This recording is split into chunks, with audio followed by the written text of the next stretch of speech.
Bienvenidos a Conexión, Crecimiento y Servicio, Viviendo el Evangelio Hoy. Un espacio de la Iglesia Cristo Eterno Redentor de enseñanzas, noticias y conversación. Visítanos y síguenos en el canal de YouTube y nuestro fanpage Cristo Eterno Redentor.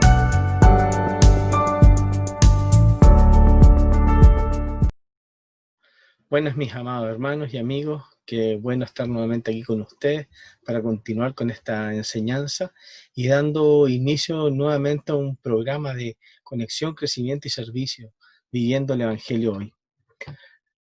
Bueno hermanos, hoy día vamos a seguir con nuestro paseo por la historia, pero nuevamente les voy a pedir que me acompañen en oración para poder partir. Señor Padre, Papito amado, te damos gracias por este tiempo, Señor, la posibilidad de poder estar aquí, Señor, con mis hermanos. Sí, aquí seguir caminando en este paseo por la historia, Señor, en el cual cada día adquirimos un poco más de conocimiento, Señor, sabiendo qué es de tu iglesia en este tiempo, Señor.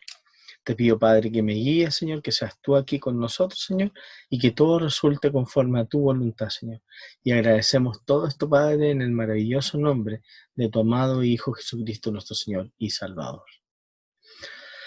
Bueno, mis hermanos, vamos a comenzar hoy con una nueva enseñanza, con el capítulo número 7, donde hablaremos sobre el Papa Inocencio III, ¿ya? Los objetivos de la enseñanza de hoy es que vamos a analizar las formas en que el arte y la arquitectura comunicaban la teología. También vamos a introducir la figura del Papa Inocencio III como ilustración del poder del papado en ese tiempo. También vamos a discutir algunos antecedentes históricos y la posterior influencia de la Carta Magna, y estudiar los principales pasos en el desarrollo de la doctrina católica de la transubstanciación. Bueno, hermanos amados, continuamos viendo lo que se ha llamado en la segunda sección de nuestra estudio de la historia de la Iglesia medieval, el siglo maravilloso, un siglo de gran culminación en grandes aspectos y de la manera en que la Edad Media había estado moviéndose constantemente. Y después una manifestación de cosas a desarrollarse más adelante en este tiempo.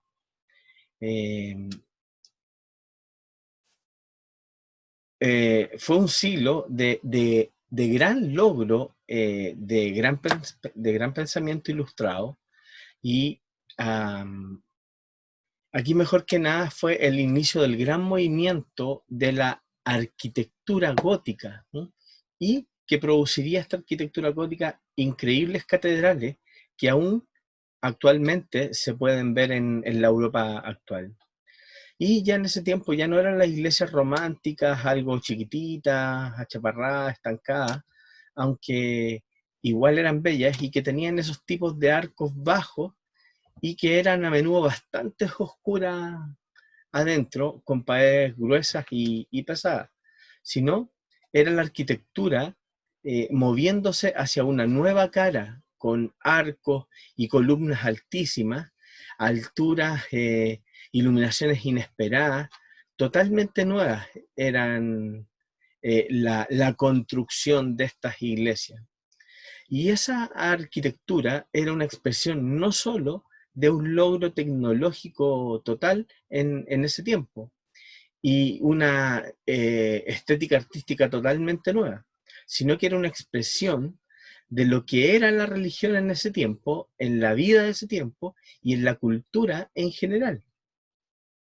Bueno, en París, en la ciudad de Chartres, hay una de las grandes construcciones que se hicieron en ese tiempo, una gran catedral gótica, que era una de las cosas que sorprendían de esa edificación, y es que se ve en esa ciudad esa catedral gigantesca emergiendo, y cuando comenzamos a imaginar, cómo era el mundo medieval a través de esa construcción, nos damos cuenta de lo dominante que eran estas edificaciones en la vida de la gente en ese tiempo. Y en algunas aldeas se podía ver iglesias relativamente grandes, y como la iglesia permaneció como el centro de todas las cosas, como la iglesia permaneció como la expresión visible de Dios, y era la iglesia como el centro de la vida en ese tiempo. Entonces, cuando llegamos al asunto de los caminos a Dios en este siglo maravilloso, era así como ellos entendían a Dios, y cómo entendían la presencia de Dios y cómo entendían el servicio a Dios. Y estas iglesias, cada vez más sofisticadas, expresaron profundamente algo sobre su sentido de lo santo. Ellos creían claramente que querían iglesias en cualquier lugar posible, donde usted caminara y de repente sintiera reverencia, que de repente sintiera la presencia de Dios al ver estas iglesias. Que ustedes podrían mirar esas iglesias hacia arriba y ver que el techo, y ver cómo el techo desaparecía, y en un momento de oscuridad casi trascendente. Y así se sentía que la iglesia estaba conectada con el cielo, y así usted podía mirar hacia adelante y ver en el altar sobre el cual se realizara el ministerio de la Eucaristía. Y esto tenía un sentido de que Dios estaba allí físicamente en esa iglesia. Para ellos era trascendental esto, porque ahí veían a Dios físicamente. Y ellos consideraban que este era el lugar santo, este era el santuario. Esa arquitectura era una profunda expresión, una expresión de culminación de lo que se había estado desarrollando en esa Edad Media. Hasta ese punto, y expresar algo de la presencia y visión de Dios para la gente. En medio de esto, el papado quizás alcanzó su clímax real y de gran poder e influencia, y particularmente el papado del Papa Inocencio III. Bueno, quien reinó como papa desde el año 1198, justo al final de nuestro siglo maravilloso, hasta el año 1216. Inocencio III fue quizás el papa más poderoso que jamás haya reinado en términos de influencia real sobre los asuntos de la iglesia en ese tiempo y en la vida de la comunidad en Europa. De hecho, Inocencio fue elegido papa cuando aún él no era sacerdote, lo que muestra que la política aún era parte muy importante de lo que sucedía en la elección de un papa. Y estos italianos locales de ese tiempo, ellos se sentían aún muy firmemente que este cargo era de propiedad absoluta de ellos y que no era contrario a la ley canónica. Bueno, Inocencio fue ordenado rápidamente como sacerdote y luego fue puesto como obispo de Roma. Y él, cuando fue coronado, estas palabras le fueron habladas por parte del clero hacia él, que decía: tome la tiara y sepa que usted es el padre de príncipes y reyes, el que gobierna el mundo, el vicario sobre la tierra de nuestro Salvador Jesucristo. Y más tarde, en su reinado, Inocencio III ya no usaría las palabras de vicario de Cristo, sino que él se comenzó a llamar a sí mismo el vicario de Dios. En realidad estas afirmaciones son bastante insólitas, y cómo podemos notar esa soberbia en él, y al nombrarse el padre de príncipes y reyes y el que gobierna el mundo. Y esta afirmación es realmente insólita por parte de ellos. Y mientras él iba en una procesión, Inocencio, luego de haber sido coronado, él al andar iba tirándole moneda a las personas populistas que lo seguían y que lo vitoreaban, los que lo escogieron, y él siempre iba pensando y muchas veces iba citando citas bíblicas completamente inoportunas, como por ejemplo, no tengo plata ni oro, pero lo que tengo te doy, y él les tiraba monedas de cobre a estas personas. Por lo que hubo un poco de desconexión entre el verdadero espíritu de la escritura y lo que él estaba diciendo este papa. Pero realmente él demostró ser un administrador muy hábil, era muy ambicioso, y por la autoridad del papado, insistiendo que el papa era infalible en su liderazgo en la iglesia, e involucrándose en política dentro de varias áreas diferentes del Estado. Eh, esa era eh, esa era de la política, donde el mundo angloparlante podría recordarlo muy particularmente, y fue cuando él entró en una disputa muy seria con el rey Juan de Inglaterra. Y en esta disputa que se generó entre ellos, bueno, ustedes deben recordar a Juan. Él era el hermano menor de Ricardo Corazón de León, y luego de la muerte de Ricardo, el mismo Juan se convirtió en rey de Inglaterra en el año 1199. Y Juan de hecho tenía algo de habilidad como administrador, pero fue algo entorpecía esta habilidad por su crueldad e inmoralidad. Eso a veces funcionaba en un monarca, pero no siempre. Y Juan pronto se vio alentado por miembros de la iglesia en Inglaterra, y también algunos de sus propios varones, cuando murió el arzobispo de Canterbury, y él tenía que nombrar un nuevo arzobispo, y Juan se vio en problemas con el Papa Inocencio III en esto. Y cuando comenzaron estos problemas, Juan,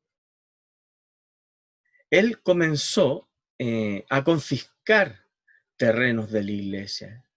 Y como resultado de esto, Inocencio respondió poniendo todo el reino de Inglaterra bajo interdicto.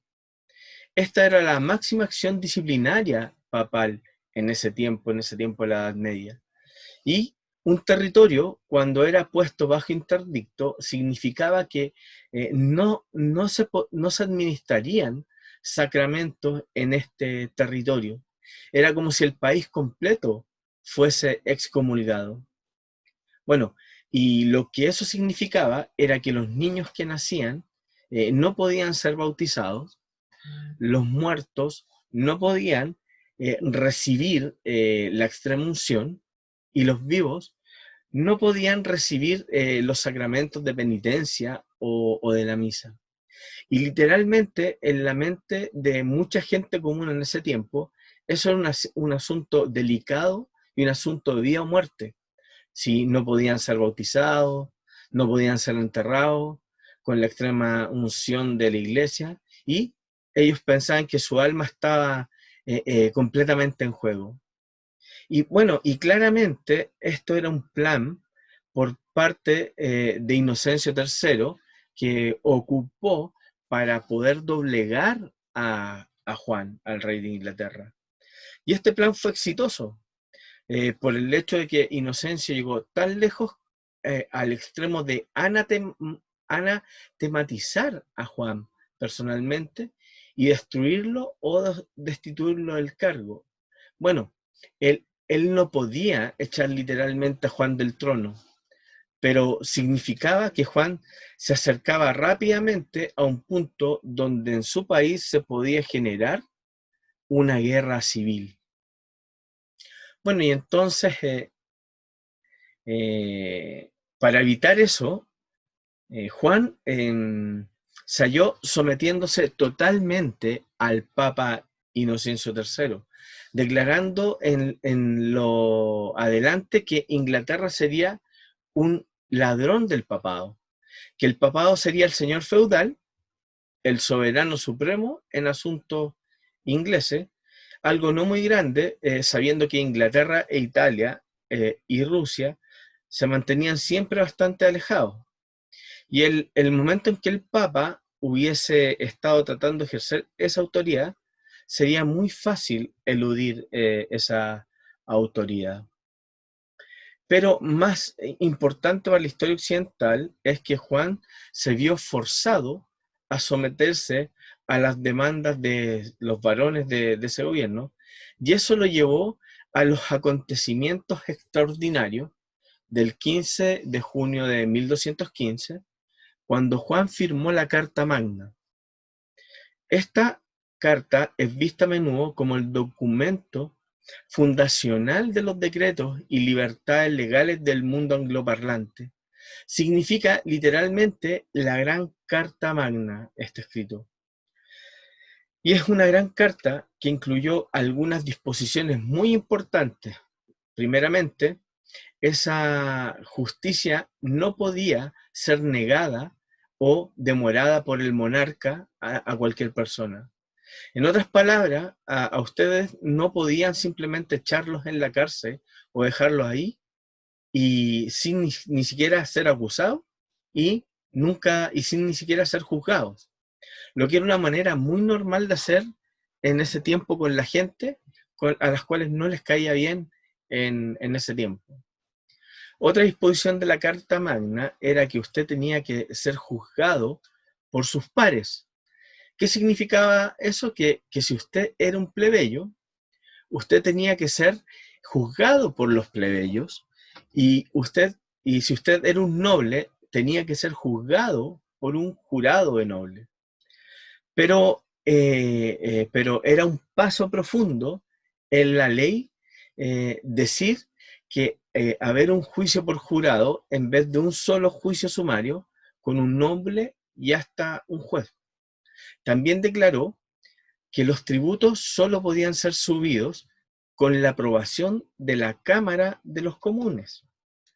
Así que esto fue el comienzo de un primer paso pequeño hacia un gobierno constitucional, para limitar la monarquía y para que el derecho del Parlamento de tener una opinión de peso en lo que estaba sucediendo en ese tiempo.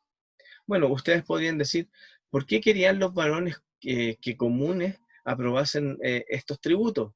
Es porque la mayoría de los varones en ese tiempo aún eran considerados miembros de las cámaras de los comunes.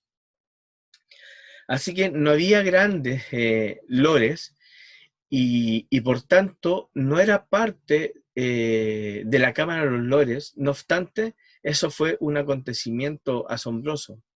Bueno, después Juan repudió esta carta, la Carta Magna, diciendo que fue obligado a firmarla, que cualquier cosa que usted era obligado a firmar, él decía que no contaba con veracidad. Bueno, Inocencio dijo más adelante que la firma de Juan no contaba realmente, pero sí contó. Y la Carta Magna en ese tiempo se convirtió en el cimiento de la evolución del derecho constitucional y el gobierno en Inglaterra y, en última instancia, en los Estados Unidos también.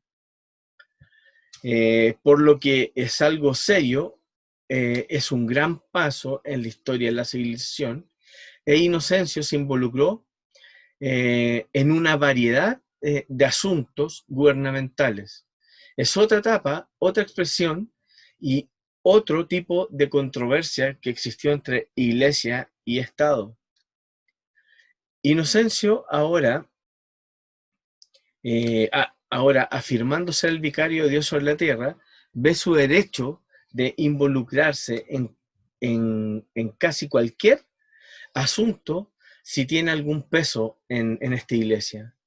También es recordado Inocencio como el papa que convirtió el cuarto concilio de Letrán en el año 2015. Fue bueno por parte de Inocencio el convocar ese concilio en el mismo año de esta Carta Magna. El cuarto concilio de Letrán fue convocado como un concilio ecuménico de la Iglesia Católica Romana. Esta iglesia lo consideraba o lo considera como un concilio ecuménico, aunque este concilio no es reconocido por las iglesias orientales. Este fue celebrado en un palacio, en el Palacio de Letrán, el cual es la residencia del papado durante la mayor parte de esta Edad Media.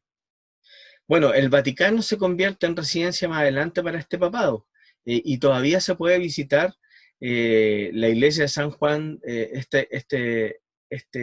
palacio de Letrán, y, eh, y, y termina siendo una iglesia en Roma. Y cuando se camina hacia ella, en su frente, en la frente de esta iglesia, eh, se ve y se considera esta como la madre y cabeza de todas las iglesias. Y ahí tenemos a San Pedro, pero San Juan de Letrán fue aparentemente la primera construcción pública cristiana legal y como iglesia en el Imperio Romano. Y por eso afirma ser la madre de todas las iglesias que se construyeron en ese tiempo. No, actualmente no es la misma edificación que estuvo allí, sino que ha sido ampliada esta iglesia. Y este concilio fue celebrado ahí en el año 2015 y fue un concilio muy grande. Participaron cerca de 1200 delegados en ese concilio. Y el elemento clave por el cual ese concilio es recordado, este cuarto concilio de Letrán, y una de las cosas claves por la que Inocencio lo convocó, fue fue porque el elemento clave de ese concilio fue definir la doctrina de la transubstanciación. Este concilio duró 3 días y no tuvo muchos cuestionamientos. Y este concilio se convirtió se convirtió en el 1215 en la enseñanza oficial de la Iglesia Católica Romana sobre la Santa Cena. Bueno, ¿qué es lo que sucede exactamente? ¿Qué es lo que le sucede exactamente al pan y el vino cuando el sacerdote pronuncia en el altar las palabras, esto es mi cuerpo? Bueno, esto había sido debatido por mucho tiempo en la iglesia y se remonta inclusive a la iglesia primitiva. Continuó siendo debatido muy significativamente en esta iglesia medieval durante el siglo IX. Y hubo en el siglo IX un debate bastante intenso entre dos teólogos, Ratrapno y Radberto. Desde el punto de vista protestante, Ratrapno era el tipo bueno en la doctrina y Radberto era el tipo pro transubstanciación. Pero hubo un debate muy entusiasta y lo que sucede en la Santa Cena es empiezan a preguntarse si es esencialmente espiritual o misterioso o es muy literal y físico. Bueno, ese debate estaba sucediendo y Ratrapno defendiendo básicamente en este punto la vista de Agustín. Hay un gran historiador de la iglesia, Joseph Pelikan, quien dijo una vez, lo turbador sobre Agustín para la Edad Media fue lo impreciso que fue sobre la Santa Cena y cuán claro fue sobre la predestinación. Bueno, en ese tiempo ellos preferían más bien al revés. Él no fue realmente impreciso sobre la cena, sino totalmente claro en la manera en que ellos querían verlo, o al menos como algunos de ellos querían verlo. Entonces el siglo IX, en este siglo IX se ven estas dos opciones que están muy, muy presentes. Y en el siglo IX, un teólogo llamado Berengario, que aún defendía fundamentalmente el enfoque más espiritual de la Santa Cena, encontrado en Agustín, que él encontraba que la doctrina de Agustín era más o menos incorrecta. Después Berengario se metió en unos problemas, ¿no? Y las circunstancias hacen más difícil de defender este punto de vista de Agustín. Pero, ¿quién defendió a Berengario en un momento crucial? Bueno, el que lo defendió fue el que se convirtió en el Papa Gregorio VII. Y todavía está en la mente esto de muchas personas muy dentro de los límites de la ortodoxia, para estar de acuerdo con Agustín. Ellos tienen una perspectiva más espiritual de lo que pasaba en la Santa Cena. Sí, bueno, pero para inicios del siglo XIII, con Inocencio estaba listo para decir no, que la perspectiva agustiniana es intolerable en la Iglesia, es heterodoxa. Queremos una clara declaración de lo que debe creer la Iglesia y todos los cristianos sobre la Santa Cena y esa nueva doctrina. Era nueva en el sentido de cómo fue definida finalmente ahora y vinculante, que era para todos estos cristianos. No que antes hubiese antecedente de ellos, pero esa doctrina comenzó a llamarse como la transubstanciación. Y esta está fundamentada en una filosofía aristotélica. Y Aristóteles en su filosofía distinguía entre sustancia y el accidente. Y voy a tratar de una manera más o menos ingenua de poder explicar para que tratemos de entender esta doctrina de la sustancia y el accidente que plantea Aristóteles, con la cual se determinó después esta doctrina, la transubstanciación. Mira, pensemos por un momento en una silla. ¿Y qué es lo que está pasando con esa silla? ¿Qué se está haciendo con esta? Pensemos que tenemos una silla. Pensemos en esa silla y comencemos a dibujar esa silla en la que estamos pensando. Nuestras sillas serían diferentes en su descripción. Unos tendrían algunas muy cómodas, distintas, algunas serían grandes, algunas serían pequeñas, o tendrían colores diferentes, estarían hechas de materiales diferentes. Habría gran variedad de sillas, ¿no es cierto? Pero todas comparten la semejanza a una silla, teniendo diferencias. Todas participan en un océano grande de sillas, ¿sí? ¿Y qué están conectados estas sillas en nuestra mente? No importa lo diferente que estas sillas puedan ser. Todos lo miramos y decimos, es una silla. Y entonces Aristóteles dijo que eso es semejante a una silla. Eso es sustancia, la semejanza de la silla. Eso es lo que tienen en común las sillas. Y todas las diferencias visibles que se puedan ver de la silla, a esas diferencias son los accidentes, ¿no? Al material, al color que tienen, esos son los accidentes. Pero bajo los accidentes de varias sillas, todavía se encuentra y se ve la semejanza a la silla. Así que todas tienen algo en común. Por lo que hay algo que de la silla a silla, aparte de lo que es una silla, completamente individual, sigue siendo una silla, sea grande o pequeña. Y según ellos, se aplica esa teoría a la doctrina de la Eucaristía. Ellos dicen que cuando el sacerdote llega al altar, el pan tiene la sustancia de panicidad y el vino tiene la sustancia de vinosidad. Pero en el milagro del altar ahí, la sustancia, esa sustancia que vimos, ¿se acuerdan? Cambia completamente, de manera que en el altar ya no hay pan, sino que es puramente y completamente el cuerpo de Cristo. Y el vino cambia de manera que ya no es vino, sino completamente la sangre de Cristo.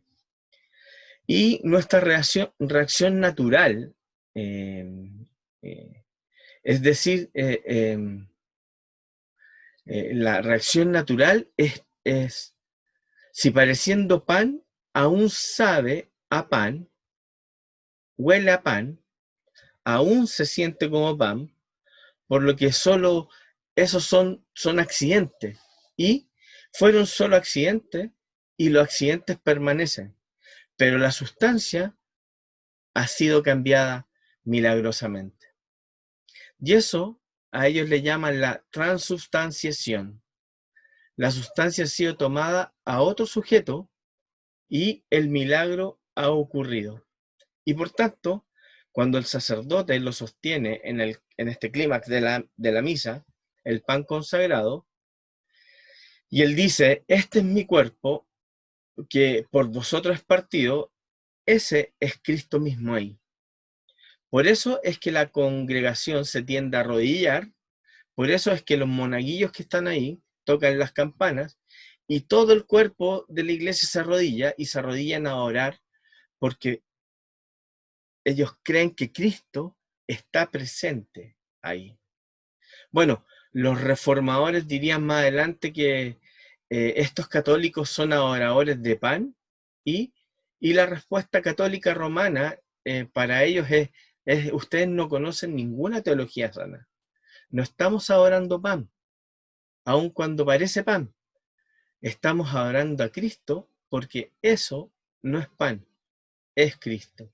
Ellos ven definitivamente y completamente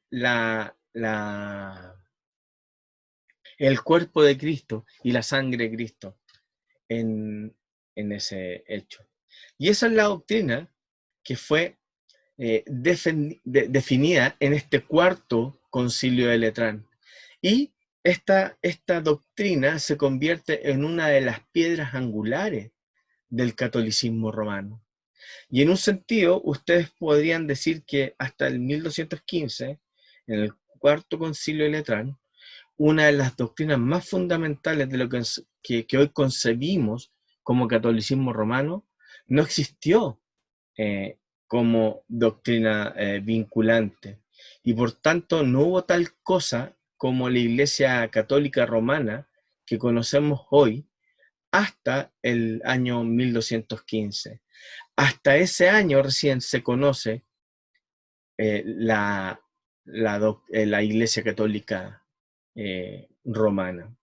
Ahora, los apologetas católicos romanos van a gritar, pueden aullar por lo que estoy diciendo, pero bueno, eso está bien. Nosotros tenemos diferentes perspectivas de la historia de la Iglesia, pero tenemos claro que esta es la verdad, que la Iglesia Católica no se estableció hasta ese siglo. De hecho, el catolicismo romano, en conclusión, y sus posiciones rígidas, en sus conclusiones y posiciones rígidas, no cae oficialmente en su lugar y en su creación hasta el Concilio de Trento en el siglo XVI. En cierto sentido, podemos ver que el catolicismo romano es más nuevo que el protestantismo. En cierto sentido, el catolicismo romano es más nuevo que lo que nosotros profesamos, porque no fue hasta Trento que Roma define oficialmente su noción de que la tradición es tan autoritativa como la Biblia. No fue hasta Trento que Roma definió oficialmente su posición y justificación. No fue hasta el cuarto concilio de Letrán que definió su posición, la Iglesia Católica, su posición sobre la transubstanciación. La Iglesia había estado bien sin esa definición durante 1200 años. La transubstanciación es una doctrina que recién llegó a la Iglesia y no tiene más de 820 años. Pero relativo a la Iglesia, a la historia de la Iglesia en general, esta doctrina no es tan vieja.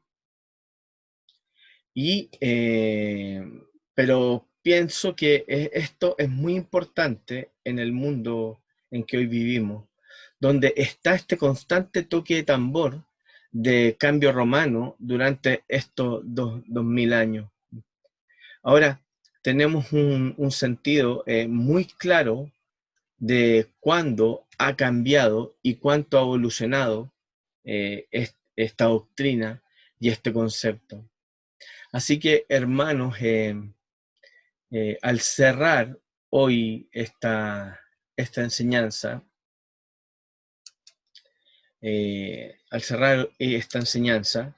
les queremos recordar a Inocencio III como esa figura cumbre de poder, de consolidación de la doctrina de esta iglesia, y cómo hizo uso de su influencia papal al final total de este siglo maravilloso.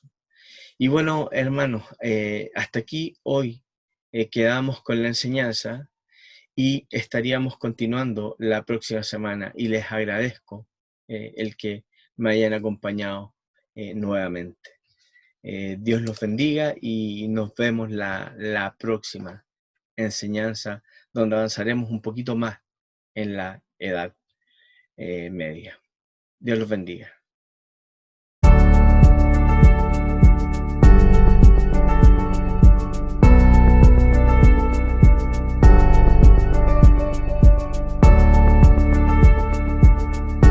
Bienvenidos a Conexión, Crecimiento y Servicio, Viviendo el Evangelio Hoy. Un espacio de la Iglesia Cristo Eterno Redentor de enseñanzas, noticias y conversación. Visítanos y síguenos en el canal de YouTube y nuestro fanpage Cristo Eterno Redentor.